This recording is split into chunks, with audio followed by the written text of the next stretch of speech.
Imagine stepping directly into the gritty analog space of Headgear Studio in Waterfront. Oh, man. Yeah, the year is 2002.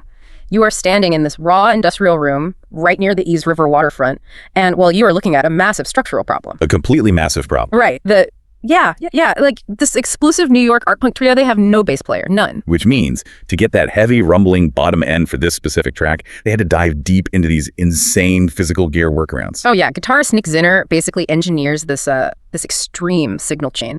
He takes his 1980 Squier Stratocaster and he splits the signal into 3 separate amplifiers. Including a dedicated Ampeg combo amp, Right. Just to reinforce the low frequency. Exactly. And while he is doing that, drummer Brian Chase completely abandons the standard rock hi-hat and snare backbeat. He creates this like percussive maelstrom. Yeah, he takes his 16-inch floor tom and tunes it using just intonation.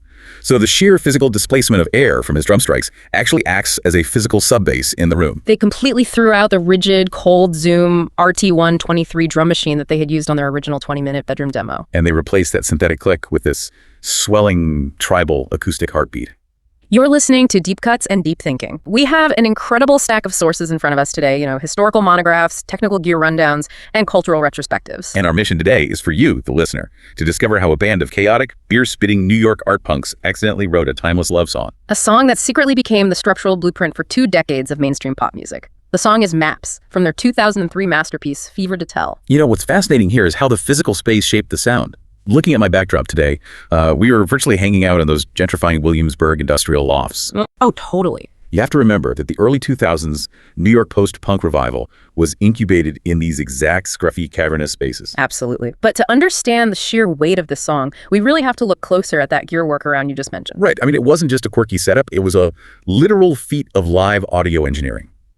Zinner was running a bright Fender Deluxe amp, a darker Fender DeVille amp, and that heavy Ampeg. I'm trying to picture this in my head. It sounds like taking a standard garden hose and attaching a heavy-duty splitter so it fires into a pressure washer, a lawn sprinkler, and a massive fire hose all at the exact same time. That is a brilliant way to visualize it. He is forcing this thin, standard electric guitar signal to do 3 massive jobs simultaneously. He's playing the bass lines on a standard electric guitar, live in the room, without even clamping down a capo on the fretboard to change the tuning. Exactly. And then you have Brian Chase's drums. You mentioned he tuned his floor tom using just intonation. Wait, back up.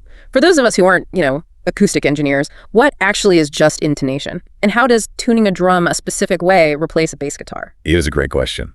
Normally, rock drums are just tuned to sound punchy and cut through the mix, but just intonation means tuning the drum head to resonate perfectly with the mathematical frequencies of the musical key the song is in. Oh, wow. So it's not just a random thud. Right. Instead of a flat thud that disappears quickly, the drum strike vibrates the air in the room at the exact natural frequency of the song's chords. It sustains. That's wild. Yeah, it creates a lingering physical frequency that essentially fools your ear into thinking of bass guitars playing. It's almost comical trying to picture a punk band sweating over all this acoustic science just to avoid hiring a 4th member. I know, right? But this leads to the overall sonic philosophy of the track. You can't understand the emotional weight of Maps without understanding the incredible restraint it took to build its sound. Let's look at Nick Zinner's guitar work on the higher end then. He's using a Proco Deuce Tone Rat distortion pedal and a Line 6 DL4 delay modeler, which is known to guitar nerds everywhere simply as the green pedal. Right, the famous green pedal. He uses this setup to create a ringing mechanical D-note trill. It just loops. Musically, it acts as an inverted pedal point. It hovers right in that 200 hertz to 5 kilohertz range. Okay, let's unpack this. Because inverted pedal point sounds like a complicated yoga pose. Yeah, fair enough. What does that actually mean for you and me listening to the track? Think of a standard song where the chords change and the melody moves around with them. An inverted pedal point is when a high note is played continuously, repeating over and over while the chords change underneath it. Ah, so it refuses to resolve. Exactly. It creates a relentless, shimmering tension holding the entire track in place. To me, that ringing lead guitar loop is like a glowing radar ping or like an anxious heartbeat monitor on a hospital screen, just beep, beep, beep. It's mesmerizing. It really is. But I have to push back here. How does a band known for wild, hypersexualized punk chaos suddenly show so much delicate restraint? It comes down to the production and mixing choices. Primarily handled by Alan Moulder over at Eden Studios in London. And Moulder is legendary for his work with bands like My Bloody Valentine and Nine Inch Nails. Right? Yeah, he is. And he made a radical decision here. He kept Karen O's lead vocal, which spans a beautiful, intimate G3 to D4 range on this track, completely dry and front and center. Meaning there is absolutely no artificial echo or space added to her voice. None. If you drown a vocal in reverb, which was the huge trend for garage rock at the time, the singer sounds like they are shouting from across a cavern. But by keeping it dry, it sounds like Karen O is whispering directly into your ear. Precisely. When you contrast this track against this screeching, abrasive art punk energy of the rest of the Fever to Tell album, it is a shock to the system. It really is. The power of the song comes from a refusal to give the listener a traditional cathartic rock explosion. It is a masterclass in tension. It's a song constantly on the verge of a breakdown that never quite arrives. Which is fascinating because that sonic tension perfectly mirrors the real-life psychological dread that birthed the song's lyrics. Yeah, Karen O was in a romantic relationship with Angus, who was the frontman for another experimental post-punk outfit called Liars. And in the early 2000s, both of their bands were blowing up internationally. They were locked into grueling, non-overlapping tours. That relentless geographic separation, like the endless airport lounges, the sterile hotel rooms, it placed immense strain on their relationship. It is the ultimate long-distance nightmare, and the lyrics reflect that pure exhaustion. I mean, the entire track has only 53 distinct words. It completely bypasses standard verse-chorus storytelling. The core plea of the song, that devastating chorus, "Wait, they don't love you like I love you," was actually lifted directly from a desperate email Karen sent to Angus while they were apart. It is an incredibly intimate piece of correspondence turned into a universal mantra. And, investigating this brings us to one of the most persistent pieces of indie rock folklore on the internet. Oh, I know exactly where you're going with this. The myth from the late 2000s that the title Maps is actually an acronym standing for My Angus, Please Stay. That's the one. Okay, let's unpack this. Right. Because it is such a gorgeous romantic story. I'm almost mad you are bringing this up because I know we were about to debunk it. I know. I hate to be the one to do it. Why let the truth ruin a good legend? I mean, think about it for a second. We all desperately want to neatly map out our relationships when the distance feels completely out of our control. It makes total sense why fans clung to that acronym. It is a beautiful sentiment, and it fits the emotional tone perfectly. Mm-hmm. But as investigators of the source material, we have to audit the facts. Right, the facts. Tracking the history of this claim reveals it originated entirely within early internet discussion boards and fan-edited wikis around 2008. So it didn't come from the band at all? No, neither Karen O nor any member of the band has ever validated this backronym in any primary interview. So we have to confirm it is officially a fan-created backronym. A myth, but a totally understandable one. Absolutely. But if we connect this to the bigger picture and analyze the literal meaning, like physical maps and geographic distance, it is arguably even more profound. How so? Well, think about traditional masculine rock tropes from the 20th century. Classic rock songs constantly romanticize the road. Led Zeppelin going to California, Bob Seger turning the page. Oh, right. In those songs, the road is a heroic quest. It is a space of endurance, wild temptation, and artistic triumph. And the partner is usually left at home as a passive, idealized muse. Maps profoundly subverts that entire lineage. In the song, the road is a destructive force erasing human connection. It replaces malto bravado with a devastating depiction of codependency. Exactly. And that intense fear of abandonment didn't just stay in the vocal booth. It manifested in real time, captured forever on film. The music video for the song is so iconic. Directed by Patrick Daughters and shot by cinematographer Sean Kim.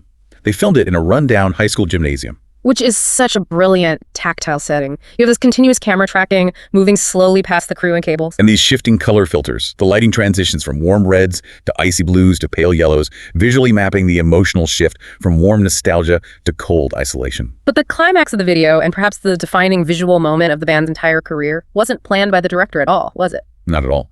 Angus was supposed to attend the shoot. It was his last chance to see Karen before she left on a massive international tour. But he didn't show up on time. No, he was 3 hours late. So by the time it gets to around 3 p.m., Karen O is sitting there on this gymnasium stage singing the very song she wrote for him, completely convinced he wasn't coming. And under that immense psychological weight, she broke down. She was constantly glancing toward the door, hoping he would walk in. The tears in that final single-take close-up are 100% genuine. It is unsimulated heartbreak. And it earned the video 4 nominations at the 2004 MTV Video Music Awards. But what really strikes me is the jarring contrast of her persona. Karen O was a frontwoman famous for wearing shredded Christian Joy outfits, smearing beer and lipstick on herself, and wanting to be a literal monster on stage. Yeah, she was fiercely intimidating. Yet here, under those gym lights, she is completely stripped of her armor. This raises an important question about gender and performance at the time.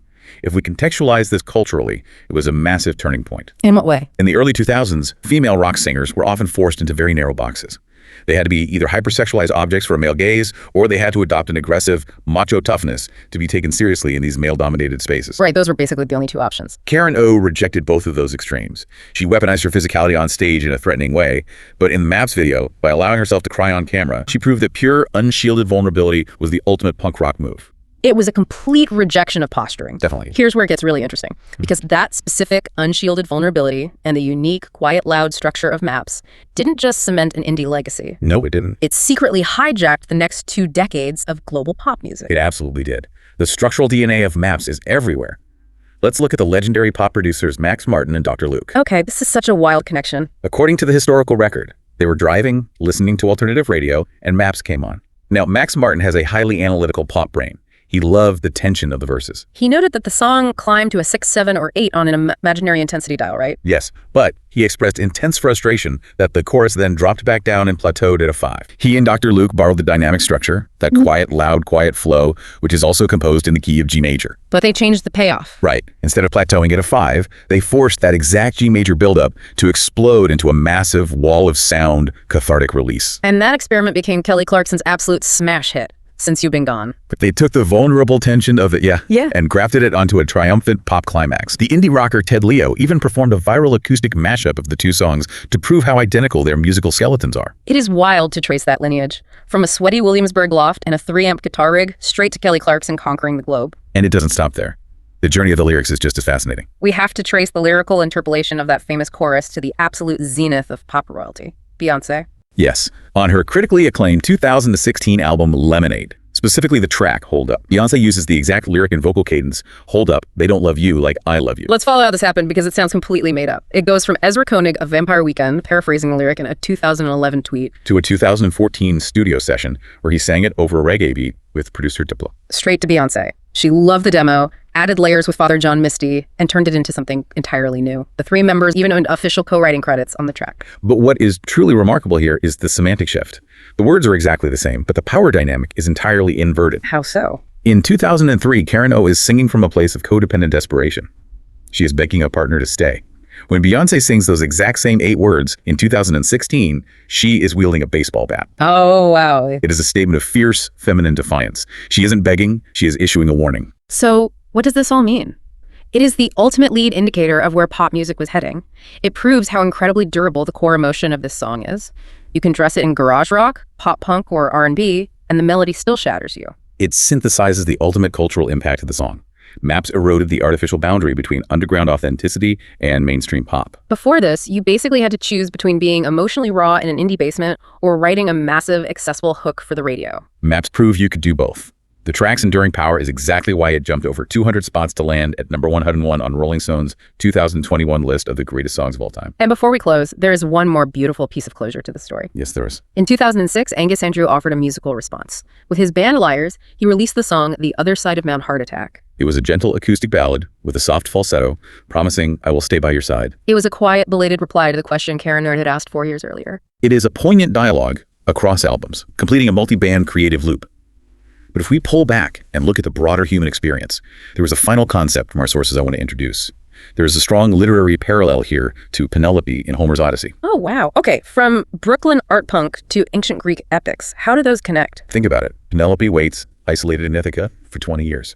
She is constantly weaving and unweaving her shroud to fend off suitors, essentially just mapping out the empty geography of her husband Odysseus' absence. Ah, I see. Her daily acts of resistance function as a physical mantra of domestic dread. It makes you wonder, what if the most powerful art isn't about the event of a breakup? What if it is about the agonizing liminal space of anticipatory pain? That's deep. Perhaps the fear of losing someone is a more universal human experience than the actual loss itself. That is a haunting thought to leave on. The sheer weight of anticipatory pain. So for you listening right now, take a moment to consider your own maps. What physical or emotional distances are you currently navigating in your own life? Are you the one leaving for the road, or are you the one waiting in the gym hoping the door opens? And more importantly, how do you bridge that gap before the tension breaks? Thank you for joining us in the studio today. If you like this episode, like and subscribe.